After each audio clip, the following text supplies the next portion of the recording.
suis Angélique, je suis infirmière depuis 13 années. Je suis la fondatrice d'une tasse de bien-être.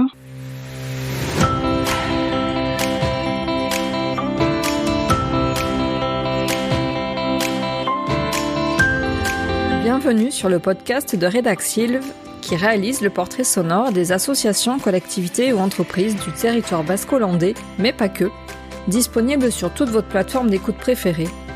Je suis Katia Krabé, la fondatrice de Redaxil. Avant d'entendre l'invité du jour, pour l'aider à gagner en visibilité, pensez à mettre 5 étoiles sur Spotify ou Apple Podcasts et à nous laisser un commentaire. L'émission du jour est consacrée à Angélique Villus, d'une tasse de bien-être. Bonjour et bienvenue à toi Angélique. Bonjour Katia, merci. Je suis ravie de t'avoir avec moi. Si tu n'avais que 3 minutes pour te présenter à quelqu'un qui ne te connaît pas, que dirais-tu ? Je suis Angélique, je suis infirmière depuis 13 années. Je suis la fondatrice d'une tasse de bien-être. C'est ce que je dirais de moi. Alors on va développer tout ça ensemble. C'est quoi une tasse de bien-être ? Une tasse de bien-être, c'est un espace d'accompagnement que j'ai créé pour accompagner les personnes après un cancer au retour à l'emploi. C'est un lieu où on prend le temps de se poser, de parler comment on va reprendre le travail. Parce qu'en fait, après un cancer, la personne est souvent accompagnée d'un protocole, de ce qu'il devait faire, de son carnet de rendez-vous. Et par la suite, on vous dit, madame, c'est bien.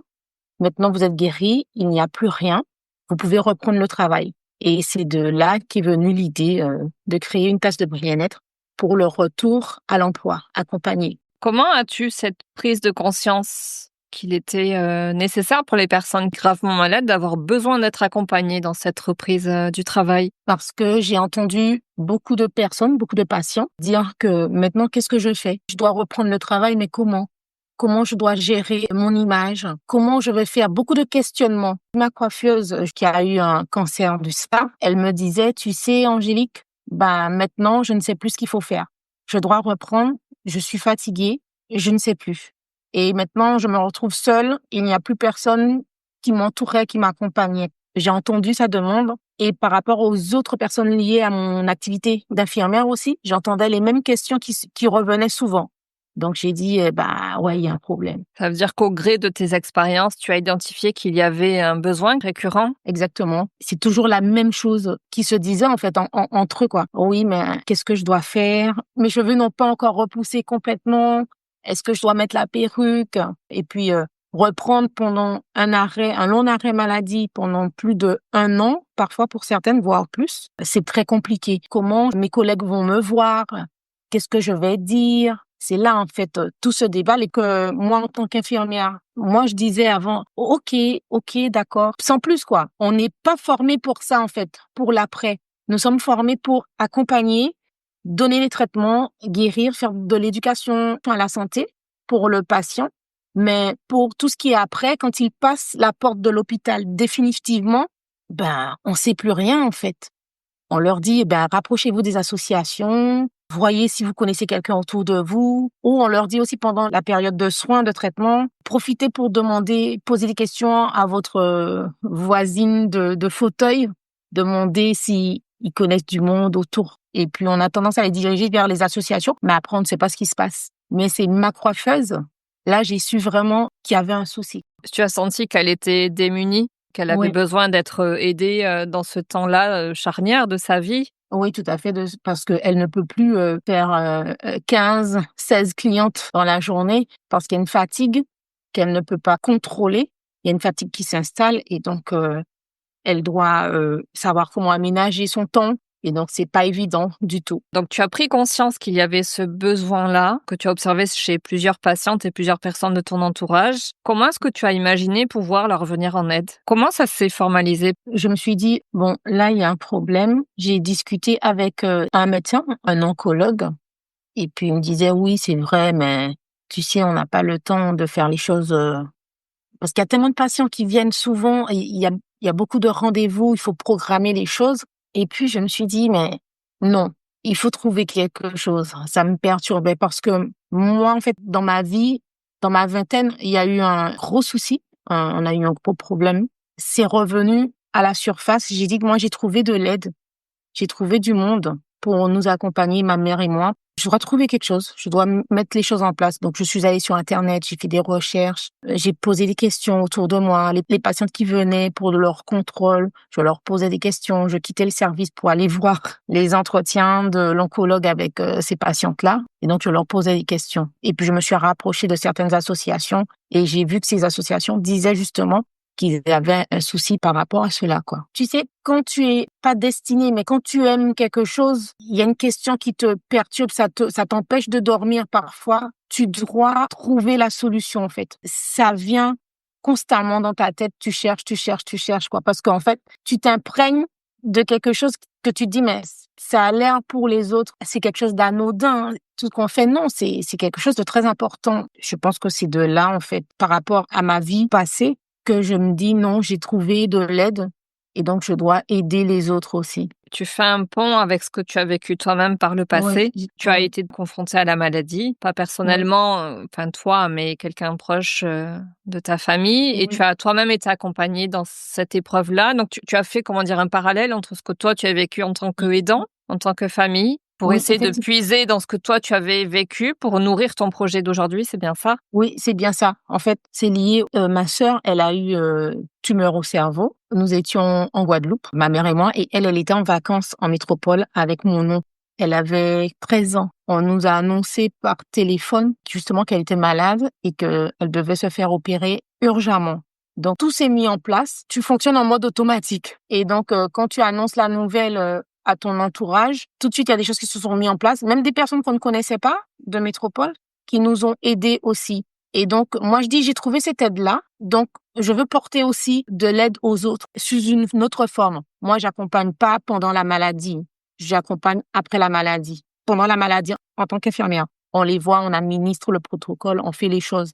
Mais moi, je viens après, lorsque tout est terminé, une tasse de bien-être et là, en fait, pour recevoir, pour accueillir les personnes, ces personnes-là qui souhaitent avoir une aide, quoi, un accompagnement. Une tasse de bien-être. Est-ce que c'est aussi dédié aux familles? Alors, une tasse de bien-être, c'est pour les personnes qui ont traversé la maladie et qui doivent reprendre le travail. Pour les aidants, j'ai vu qu'il y a beaucoup d'associations. Je vois qu'on fait beaucoup de choses maintenant pour accompagner les aidants. Parce que les aidants aussi, ils doivent être accompagnés. Mais moi, j'agis spécifiquement pour le retour à l'emploi. En quoi consiste ton accompagnement? Qu'est-ce que tu proposes avec une tasse de bien-être? Mon accompagnement se construit vraiment sur mesure, en fait. Donc, je rencontre d'abord la personne pour comprendre où elle en est. Parce qu'on part toujours de quelque part, en fait. On ne part pas de nulle part. Je vois quels sont ses besoins, ses spécificités. Certaines ont besoin de retrouver de l'énergie. D'autres, travailler sur leur image. D'autres, c'est sur leur vie intime, vie personnelle. Toutes les choses sont liées, en fait. On ne peut pas découper la personne en plusieurs morceaux. Le retour à l'emploi, ça englobe comment je fais pour gérer ma fatigue. Est-ce que j'aurai des pertes de mémoire? Comment chez moi, après, je m'organise? Est-ce que j'arriverai sous les rotules et que je vais dormir pendant plus de 2h30? Comment m'organiser dans le repas? Comment pour récupérer les enfants à l'école? Parce que parfois, ce sont des mères de famille ou des pères de famille et donc ils ont des enfants à gérer, des enfants en bas âge. Donc, je combine des techniques bien concrètes de cohérence cardiaque, d'aromathérapie, de respiration, mais c'est en fonction de la personne que j'ai face à moi. C'est pas un truc que j'ai rédigé, tout fait, mais c'est quelque chose de sur mesure parce que chaque personne vient, ils viendront avec leurs problématiques. Donc, je peux pas dire, bon, voilà, eh ben, en 3 semaines, vous savez, Madame Linda, vous allez pouvoir gérer votre stress de cette manière-là. Mais peut-être qu'elle n'a pas de stress. Elle arrive à gérer son stress. Que Madame Linda, elle vient pour savoir comment je m'organise dans le travail. Donc, je pourrais lui dire, vous pouvez intégrer des micro-pauses, donner des techniques, des choses concrètes qui ont été validées et prouvées scientifiquement. Ça veut dire qu'il y a un temps d'anamnèse, un temps où tu recueilles des informations pour effectivement dégager quels sont les besoins spécifiques de chacun de tes patients et patientes. Alors, est-ce que tu accompagnes que des femmes ou pas que des femmes? Je peux accompagner des hommes aussi, s'ils veulent. Parce que généralement, certains hommes disent qu'ils arrivent à gérer mieux que les femmes. Parfois, ils en ont besoin, mais tu sais, l'homme est toujours vu comme un homme fort, qui n'a pas de problème, il arrive à résoudre seul les choses. Mais je pense que s'ils ont besoin d'un accompagnement, ils auront une écoute et je pourrais leur porter ce que je sais, et on pourra voir ensemble comment organiser les choses.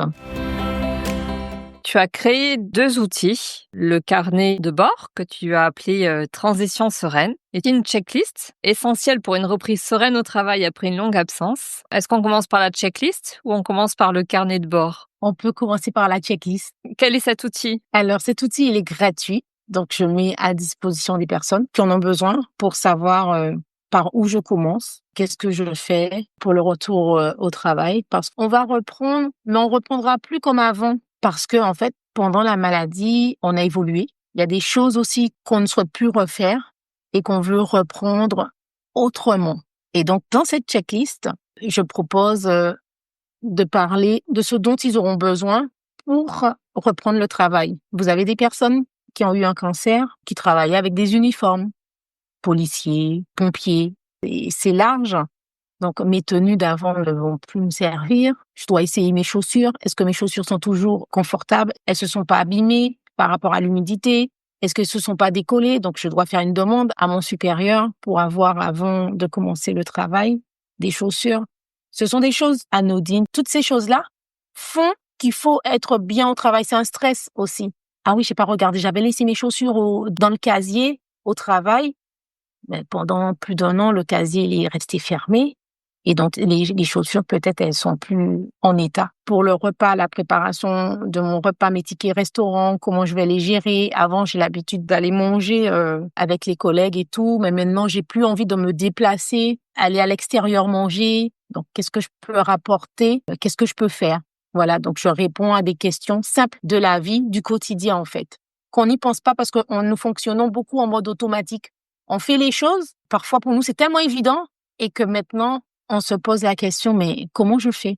Eh ben voilà, cette checklist, elle est présente pour aider, pour accompagner, avoir un support en fait. Ne plus se poser la question, eh ben je regarde dans ma checklist. Ah oui, c'est vrai, il faut que je regarde ça. Ah oui, c'est vrai, il faut que je pense à ça. Des choses simples de la vie pour reprendre le travail en douceur et sans oublier certaines choses qui sont peut-être évidentes pour l'un et pas spécialement pour l'autre. À quelle personne est-ce qu'elle est destinée, cette checklist? À quel moment est-ce qu'elle peut en avoir besoin? Parce que ça permet donc d'anticiper la reprise.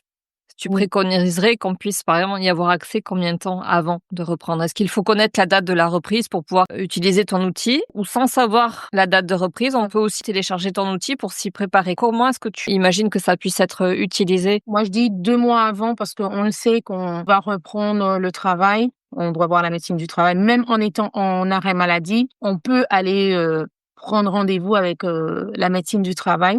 Donc, en amont, on peut télécharger la checklist et puis regarder les choses qu'on doit faire à côté. Ça n'a rien à voir avec la visite de la médecine du travail, mais c'est vraiment qu'est-ce que je fais avant mon retour au travail, ce dont j'ai besoin personnellement. Quelles sont les petites choses que je dois mettre en place, que je dois contacter mon supérieur pour demander certaines choses, ou même pour soi-même, hein. Parfois, certaines personnes, elles disent, j'ai complètement oublié le travail pendant la maladie. Je me suis consacrée à fond à me soigner parce que je voulais guérir.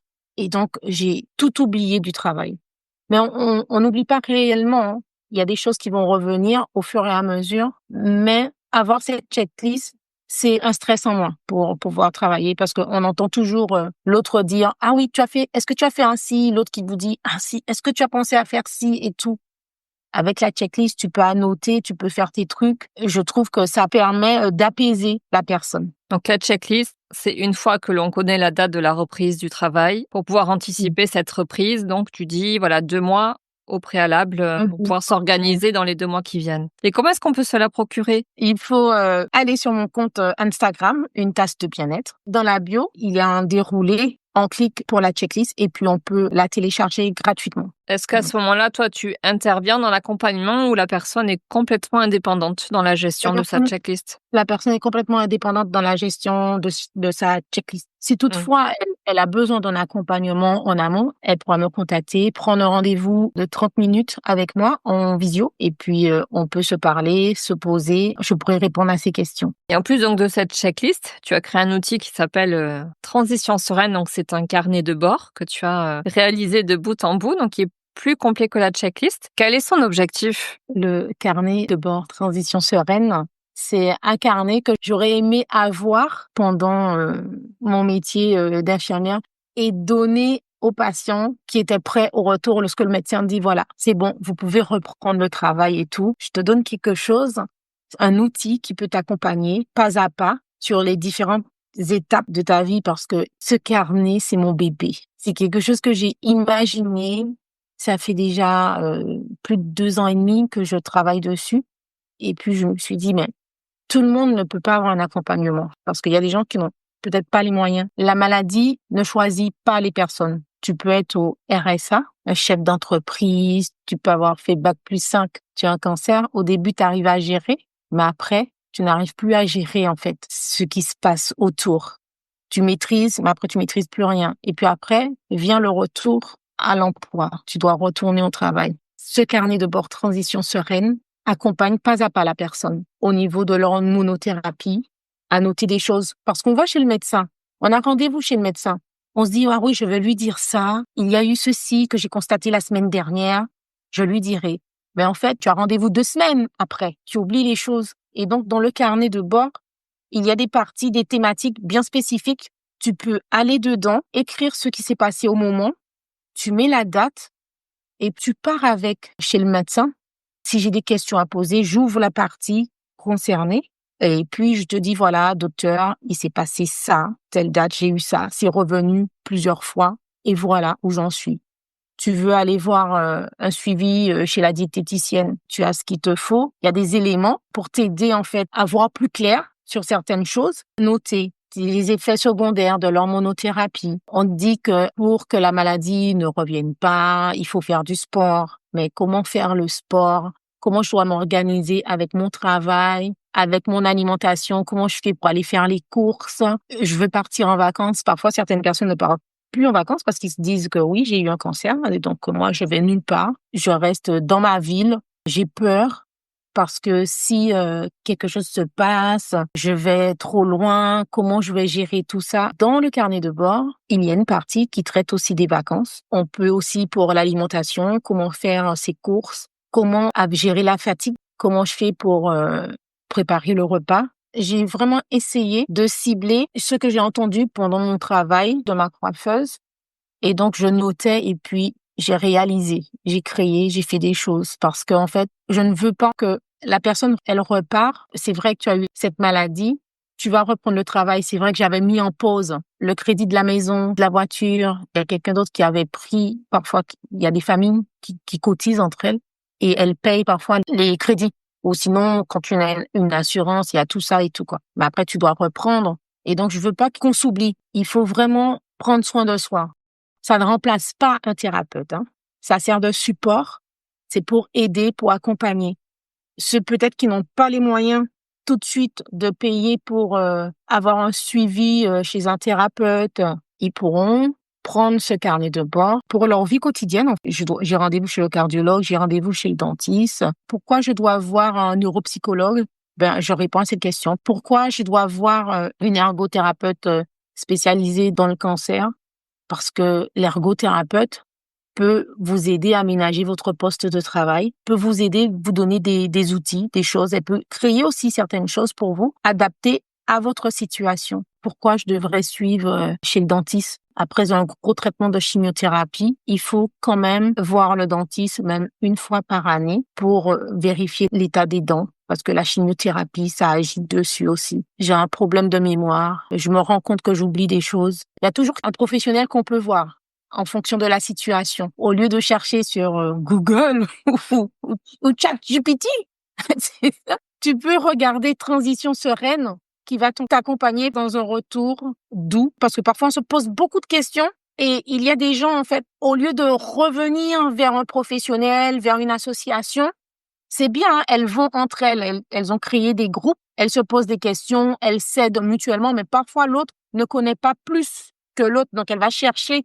sur Internet des choses que il faut faire attention parce que maintenant on trouve de tout sur les réseaux et que c'est pas forcément la bonne solution. Et à quel moment alors est-ce que tu préconises de l'utiliser ce carnet de bord? Je préconise de l'utiliser avant de débuter l'hormonothérapie. Et même des personnes, quoique il y a des personnes aussi qui n'acceptent pas d'avoir un traitement d'hormonothérapie, ils peuvent l'utiliser aussi bien en amont On peut déjà s'imprégner de ce carnet à la fin des traitements, mais parfois on n'a pas envie de lire, on veut se poser quelque temps, souffler un peu. Il y a des choses qu'ils peuvent faire pour se faire du bien psychologiquement, mentalement. Et puis ils verront, ils se diront, mais ah ouais, je savais pas que je pouvais faire ça.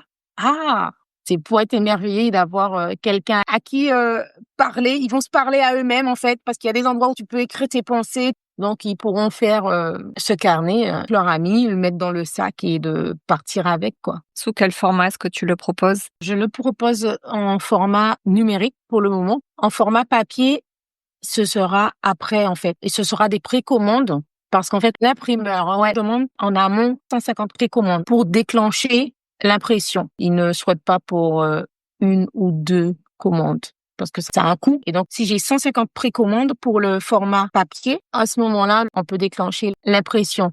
Mais il est possible en format numérique, en le téléchargeant sur le site, la personne le paye et après paiement, ils ont tout de suite leur carnet de bord en format numérique. Généralement, maintenant, beaucoup de personnes fonctionnent avec le téléphone ou la tablette. Ils pourront l'utiliser hors téléchargement. Ils pourront l'avoir. Pas besoin d'avoir Internet pour l'utiliser. C'est tout aussi intéressant. Et si des personnes qui nous écoutent sont intéressées pour avoir ce carnet de bord, tu dis tout est en ligne. Comment est-ce qu'on peut avoir accès aux informations? Est-ce que c'est aussi sur ton compte Instagram ou il y a un autre lien que nous donnerons au besoin? J'ai un autre lien qu'ils pourront voir aussi sur Instagram. J'ai une page de vente. Dessus, ils pourront cliquer et regarder, lire. J'ai mis mon cœur, j'ai bien présenté les choses pour qu'ils puissent voir et comprendre. Ils verront ce qu'ils peuvent trouver dans le carnet Transition Sereine et ce qu'ils peuvent trouver dans mon accompagnement, parce que je peux accompagner les personnes avec différents outils prouvés que j'utilise. L'arbre de vie, je vais citer, c'est un outil très puissant qui est très, très intéressant. Je me suis formée dessus, je me suis formée avec d'autres outils, parce que je suis toujours en formation de sexologie avec l'école de sexologie de Fabienne Barreto en métropole. Donc, je poursuis toujours.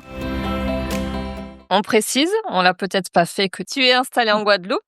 Donc, tu proposes ces outils qu'on peut télécharger en ligne, des accompagnements en présence et également en ligne. Donc, que la distance géographique ne soit pas un frein pour te contacter. On est d'accord? On est d'accord. Oui, oui. Donc, on comprend bien que tu as fait évoluer ta pratique d'infirmière puisque tu es donc infirmière depuis 13 ans. Pourquoi est-ce que tu as fait ce choix, il y a 13 ans, de devenir infirmière? Qu'est-ce qui t'a motivée à l'époque? C'est la maladie de ma sœur. C'est à ce moment-là que tu as eu le déclic? C'est à ce moment-là que j'ai eu le déclic. Et puis, je suis partie, ma mère au RMI à l'époque. Moi, je faisais des jobs étudiants ici en Guadeloupe. Je me suis décidée, j'ai dit non, je veux partir. Et j'ai réussi le concours d'entrée. Avant, c'était un concours. Mais malheureusement, les prix des loyers en France, c'était trop excessif pour moi. Maman avait à peine 500 €. Non, c'est pas possible. Donc, j'ai travaillé. J'ai travaillé au tribunal en tant que mandataire judiciaire à la protection des majeurs protégés.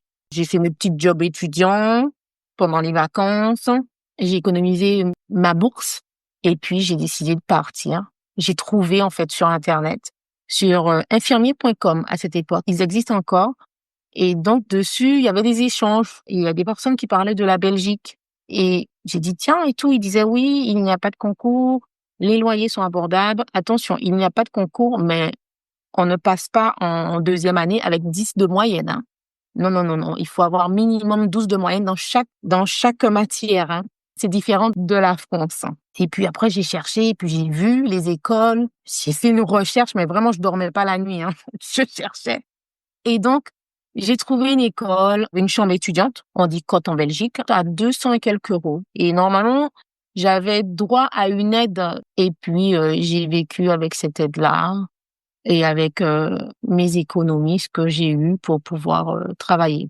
Ma mère n'était pas d'accord, elle n'était pas pour parce que ma sœur est décédée. Elle n'est pas morte de la maladie. On l'a découverte en fait dans son appartement à Paris. Sa copine de chambre, ils l'ont retrouvée morte. Avec mon jeune âge, ce sont des épreuves très difficiles que j'ai eues dans ma vie.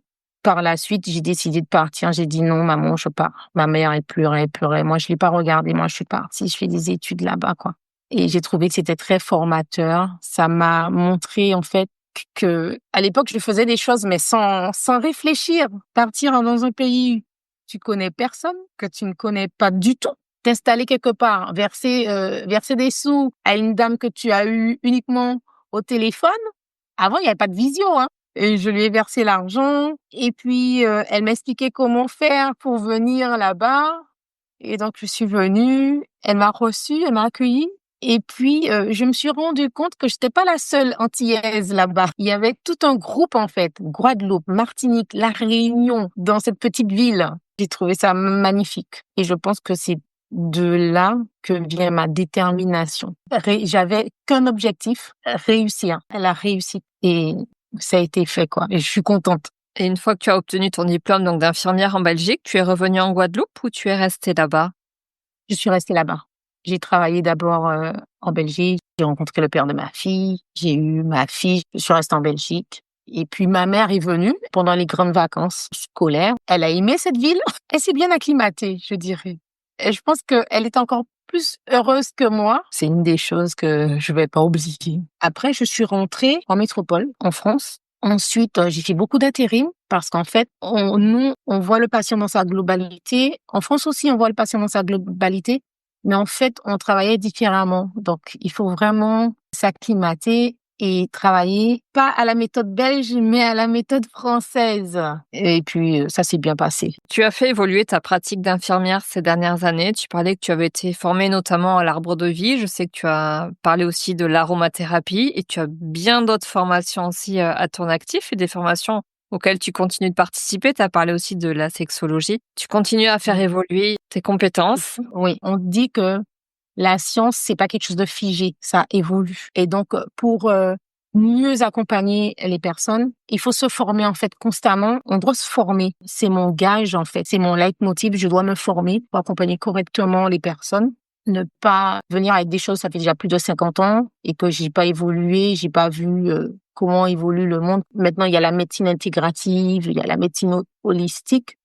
Attention, hein, je veux bien dire que ça, on n'est pas là pour soigner la maladie. On est là pour accompagner autrement les personnes au niveau du stress. Il y a des choses qu'on peut faire en utilisant l'aromathérapie, la cohérence cardiaque. Il y a beaucoup de choses que l'on peut faire. Moi, en fait, mon but aussi, c'est l'autonomie. Je suis pour l'autonomie de la personne. Tu es autonome, en fait. Tu peux faire des choses. Si tu arrives à conduire, tu arrives à travailler, tu arrives à cuisiner, tu arrives à faire pas mal de choses dans la vie, c'est que tu es autonome. Et donc, il y a des choses que tu ne connais pas.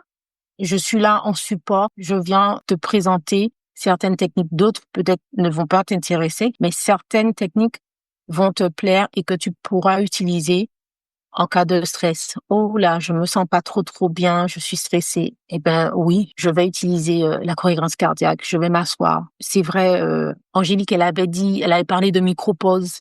Donc, je vais prendre des petites micro-pauses pour tenir dans la journée. C'est nécessaire, c'est bénéfique. Parce que l'on veuille ou non, on travaille en mode automatique. On n'arrive jamais à se poser. Même au boulot, on est toujours, allez, je dois faire ça. Il faut toujours être performant, au détriment parfois de sa santé, de son bien-être. Et donc, là maintenant, je suis une nouvelle personne. Voilà, j'ai rencontré le cancer dans ma vie. Je suis plus la même personne qu'avant. Oui, c'est OK, mais comment je dois fonctionner avec les petites interactions que je rencontre? Comment faire pour aller mieux, quoi, pour affronter tout cela? Donc oui, je me forme constamment en aromathérapie. Je suis conseillère agréée en fleurs de bac, l'arbre de vie, la cohérence cardiaque, la sexologie. Pourquoi? Parce que on a tendance à dissocier les choses. On ne doit pas dissocier, ça fait partie de la vie. Le sommeil, l'hydratation, c'est très important. Ce sont des petites choses qu'on oublie et je suis là pour le rappeler. Et il faut se former pour accompagner le mieux possible. Moi, c'est mon leitmotiv. Si je vois que ça ne relève pas de ma compétence, ben, je redirige cette personne vers le professionnel qui est adapté. Qu'est-ce qui te plaît dans ton activité? C'est d'être là, écouter la personne et trouver ensemble des solutions. Ah, ça me plaît. Je suis pas là pour penser pour toi, même dans mon métier d'infirmière, hein. On va me dire, j'ai un truc qui va pas bien, j'ai pas bien dormi. Je vais pas te dire, ah ouais, t'as pas bien dormi, ben ok, hein. Plus tard, tu dormiras mieux. Dans l'après-midi, tu vas mieux dormir. Non! Que s'est-il passé? Aux environs de quelle heure? Qu'est-ce qui a perturbé ton sommeil? C'est ça, en fait, discuter, l'échange et trouver ensemble une solution. Trouver quelque chose, proposer quelque chose avec la personne. Parce que moi, je dis toujours que on ne se connaît pas suffisamment, en fait. Et donc, la réponse est en nous. Mais on n'arrive pas parfois à faire jaillir cette réponse, à la faire ressortir. Mais en posant des questions, certaines questions, il y a des questions qu'on peut poser, que la personne après dise, ah oui, mais Angélique, tu m'avais dit ça, mais ouais, c'était ce truc-là, ça. Et je vais essayer ta méthode, je vais essayer ce que tu m'as proposé. Et j'aime ça, en fait, le contact humain. Et puis, je l'ai eu depuis bien longtemps, ce contact, en fait, hein. Quand je regarde, dans les études d'infirmière, on prenait le patient dans sa globalité et on l'écoute. Il faut écouter. J'ai travaillé en santé mentale, en psychiatrie. Il faut écouter la personne. Il faut écouter ce qu'elle a à dire, en fait. C'est un humain. Parfois, les gens, ils vous disent que les personnes en psychiatrie, ce sont des gens fous. Non. J'ai rencontré des magistrats qui ont eu des problèmes dans leur vie et qui se sont retrouvés là et qui sont repartis après dans leur quotidien mieux. J'ai rencontré des biologistes. Au début, je disais, waouh, mais qu'est-ce que tu fais ici et tout. Il te raconte sa vie et tout. Tu vois, après, tu fais des entretiens et tu te dis, ah, ok, donc il y a eu ça qui n'a pas fonctionné dans sa vie, quoi, et tout. Donc, c'est ça, c'est l'échange que j'aime avec les gens, en fait. J'aime l'échange, j'aime discuter et qu'on trouve surtout une solution, que je porte une solution et que eux aussi, ils m'apportent, en fait. Et on se nourrit mutuellement, l'un de l'autre. Parce que moi, je n'ai pas la science infuse, je ne connais pas tout. Et l'autre aussi, il n'est pas démuni tant que ça, hein. Il connaît certaines choses, il a appris des choses dans la vie. Et donc, il y a cet échange, ce lien qui se crée et j'aime ça, en fait. De quoi est-ce que tu es la plus fière? Je vais te raconter. Je l'ai mise sur mon compte Instagram. En fait, j'ai une maison que j'aurais pu mettre en location Airbnb, chose que je n'ai pas faite. Et là, avec mon salaire d'infirmière, je suis en train de l'aménager pour accueillir les personnes après un cancer au retour à l'emploi, les accueillir dans un lieu cocooning. Donc, au fur et à mesure, avec mon salaire, je regarde, je dispose de combien sur mon salaire pour pouvoir avancer dans les travaux. Je prends des meubles que je chine sur le Bon Coin. Sur Facebook, il y a la Gratifiera. Donc, il y a des meubles que je récupère de là. Ma mère m'aide, elle les ponce, elle peint. Je l'ai embarquée dans mon projet. Ma fille aussi m'aide. On fait des choses ensemble. Je n'ai pas fait de demande au niveau de la région. Je n'ai pas fait toutes ces demandes d'aide. Non. Ce lieu, je l'ai imaginé et sincèrement, je pensais pas l'avoir. Je me suis toujours dit, bon, il faudrait que j'achète en métropole. Il faut que j'achète dans un château. Tu vois, j'avais imaginé tellement de choses et puis c'est venu et j'ai dit non, je dois faire un lieu pour accueillir ces personnes. Mettre en place des masterclass aussi. Des gens qui viennent de la métropole, qui peuvent venir d'Afrique pendant une semaine, venir puiser l'énergie, parler de l'alimentation, cuisiner ensemble, aller à la soufrière ensemble, faire des choses en fait pour reprendre des forces, comme on dit chez nous, et repartir. Les personnes pourront regarder. Sur mon compte Instagram, tout est peint, tout est beau, c'est chic. C'est beau, c'est mignon. C'est à 2 niveaux, hein.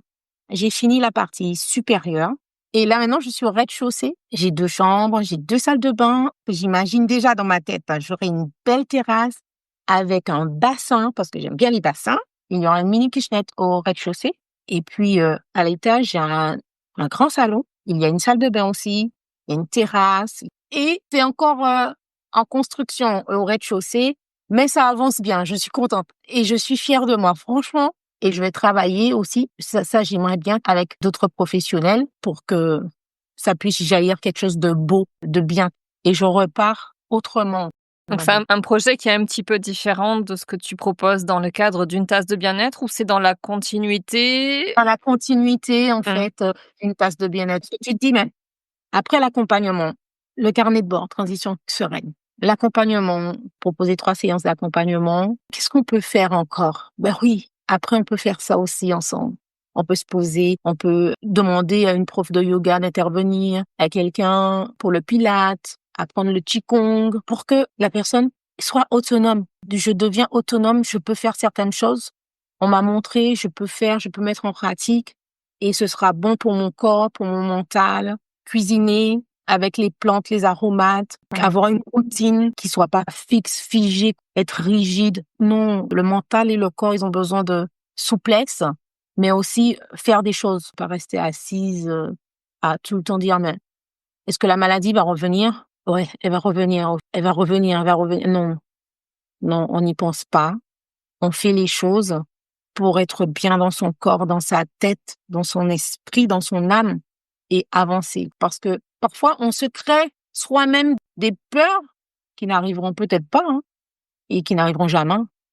Et on se rend compte, ah, flûte, ça fait déjà 15 ans que j'ai loupé. Je suis toujours avec la même étiquette et que rien ne s'est produit, quoi. Donc un beau projet en perspective. Alors c'est plus qu'à l'état de projet puisque tu es en train de le matérialiser dans la pierre, dans la matière. Donc à nous de nous connecter à toi sur les réseaux pour voir l'évolution de ce projet. Quel est le plus gros défi que tu as dû affronter dans ta vie et comment est-ce que tu y as fait face? Je t'ai évoqué la mort de ma sœur, le plus gros défi. Ah, ça c'était chaud, quoi. Et puis parce que ma mère, elle a pas pu, en fait, partir à l'institut médico-légal reconnaître le corps, c'est-à-dire ma sœur, parce que ma sœur, elle était en métropole, hein. Donc, moi, la vingtaine, je dois partir en métropole, reconnaître le corps de ma sœur. C'était dur, mais il fallait faire les choses, en fait.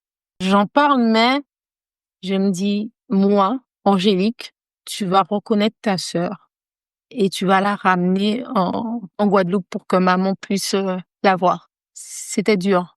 Qu'est-ce qui était encore plus dur? Débarrasser l'appartement. J'ai tout donné parce que ma sœur, c'était quelqu'un, en fait, qui aimait partager les choses. Elle était inscrite à un secours catholique. Elle était en contact avec les personnes qui ont peu de moyens, qu'il fallait aider. Elle allait à l'hôpital voir des enfants malades. Elle a reconnu le bien qu'elle a reçu des autres et donc elle allait passer parfois ses journées de repos à l'hôpital, voir les enfants, parler avec les enfants, jouer avec les enfants. Et elle a travaillé aussi dans une crèche en métropole elle faisait ses études d'infirmière. Elle souhaitait devenir infirmière puéricultrice. Mais malheureusement, la vie a décidé autrement. Et je dis toujours que c'est un gros défi dans ma vie et j'ai dû faire avec. J'ai dû faire les choses. Ça, c'était l'un de mes plus gros défis de la vie à la vingtaine. Ouais, ça, c'était très, très dur. Donc, je pense aussi que j'ai puisé dans tout cela. Il y a eu sa maladie, il y a eu la maladie, pas sa maladie, parce que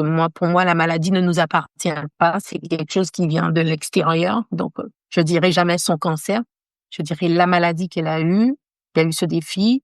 Elle a été guérie, malgré que le médecin, le professeur qui l'a opérée, n'avait pas tout enlevé au risque de devenir aveugle. Il a dit, donc, on la contrôlait tous les 6 mois. Elle allait faire son l'IRM de contrôle pour voir s'il n'y a pas eu d'évolution et tout. Et puis, arrivée à 21 ans, elle a dit, maman, parce qu'elle vivait en métropole. Par la suite, elle disait, maman, tu sais, la tumeur, parce que c'est pas un cancer qu'elle a eu au cerveau, a disparu. Maman lui dit, ah bon? Elle dit oui. Le médecin ne le retrouve plus.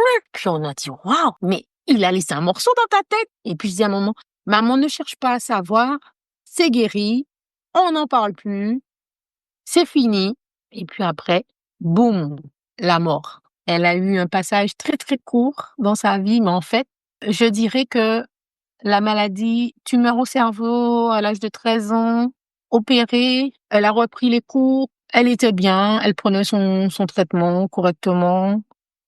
Et puis, baccalauréat, tout ce truc, elle l'a passé et tout. Et quoi qu'il arrivait, elle était positive, ma sœur. Et puis, en métropole, elle a commencé à faire, comme je disais, dans les centres secours catholiques, tout ça, aller voir les enfants. Elle allait bien, elle était bien avec eux, elle était joyeuse. Est-ce que tout ça était lié? Je sais pas. À 23 ans, elle est décédée. Mais pas de la maladie. Elle est morte. C'était l'institut médico-légal. On a eu 2 mois après les résultats. Mort naturelle. Elle avait un passage court sur terre. C'était ça mon gros défi. J'ai pris la place de ma maman parce que ma maman ne pouvait pas y aller. Elle était trop effondrée parce que je pense que tout ça est revenu dans sa tête. Je pense, hein. Le passage de la maladie, elle se demandait, mais elle avait dit qu'elle était guérie. Tout revient, en fait. C'est un sacré défi. Après tout ce que tu as traversé, tout ce que tu as construit, tout ce que tu es en train de construire, pourquoi tu fais tout ce que tu fais aujourd'hui? Quelle est ta raison d'être, Angélique? Je sais pas si mais je pense que c'est ça aussi. C'est la construction de ma vie d'avant et de la femme que je suis aujourd'hui. Je vis pleinement tout ce que je fais. Je le fais parce que j'ai envie de le faire. C'est très important d'être aidée, d'être accompagnée parce que j'ai trouvé de l'aide. Et donc, ma raison d'être aujourd'hui, c'est d'accompagner les personnes et de montrer que oui, vous êtes capable, vous pouvez le faire, vous pouvez faire des choses. Pour vous, c'est quelque chose qui m'anime. Je veux faire du bien. Je veux rendre ce qu'on m'a donné. C'est ça ma raison d'être, donner. Quelles sont les valeurs qui t'animent? Je dirais l'authenticité. Je suis quelqu'un d'authentique, de vrai. Je suis quelqu'un de déterminé. Je suis quelqu'un qui sait oser. J'ose. Est-ce qu'il y a un message avec lequel tu souhaites conclure? Qu'est-ce que tu souhaites nous dire? Je souhaiterais parler aux personnes qui ont terminé le traitement de tout ce qui est chimiothérapie, leur dire que s'ils sont en train de préparer leur reprise et ils voient que c'est difficile, que c'est une étape difficile, qu'il faut savoir que c'est normal.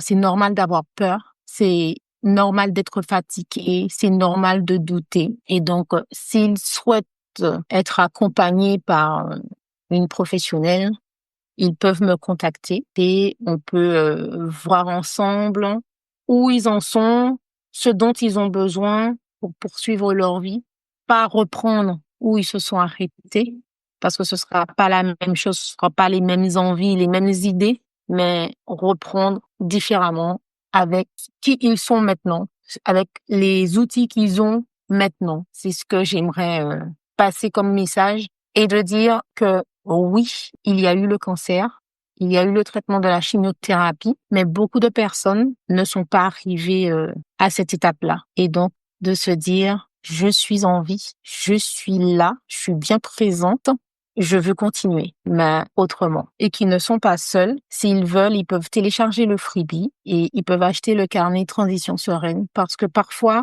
je comprends, avec toute l'étape de la chimiothérapie, tous les rendez-vous, la fatigue, on a envie d'être seul, c'est OK, mais on ne doit pas rester seul trop longtemps. Il faut savoir rebondir de suite parce que c'est à ce moment-là que on commence à se refermer sur soi-même. Et donc non, il faut ouvrir la porte et avancer. Même si on ne sait pas ce qui va se produire sur la route, ouvre ta porte et avance. Sors, ne reste pas seul. Et prends une tasse de bien-être. Et prends une tasse de bien-être. Pour terminer, Angélique, moi j'avais une dernière question après ce joli message que tu viens de nous transmettre. Qu'est-ce qui est le plus important pour toi? Pour moi, ce qui est important, c'est l'authenticité de l'autre, en fait, le respect. Et dans mon accompagnement, en fait, je ne triche pas, je ne survends pas, je ne vends pas de choses miracles. Ce qui compte, c'est que chaque personne avance à son rythme. Il n'y a pas de délai, de défi à relever. On fonctionne à son rythme. Ça, c'est très important. Moi, dans ma vie en général, ce qui est important pour moi, c'est de rester fidèle à qui je suis, à ce qui me porte, prendre soin, accompagner, créer de l'espace pour que les gens puissent se reconstruire. Ça, c'est important en fait. Et que la maladie ne qualifie jamais qui nous sommes et ce que nous sommes. Comment est-ce qu'on peut te contacter? On peut me contacter en passant toujours par Instagram. Donc, c'est le seul réseau sur lequel tu es aujourd'hui? Oui, pour le moment. J'ai mon adresse mail, contact@unetassedebienetre.com ou via Instagram en message.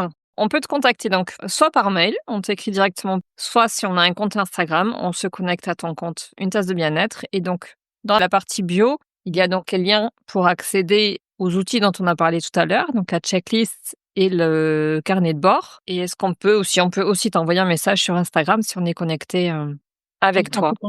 Oui, voilà. Merci Angélique. Merci Katia. Vous avez aimé ce portrait sonore? Likez, partagez et commentez, on vous répondra.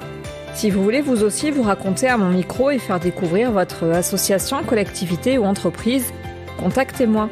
Toutes les coordonnées sont dans la description de cet épisode. Merci d'avoir pris la parole sur le podcast de Rédac Sylve. Je vous retrouve bientôt pour de nouveaux portraits sonores.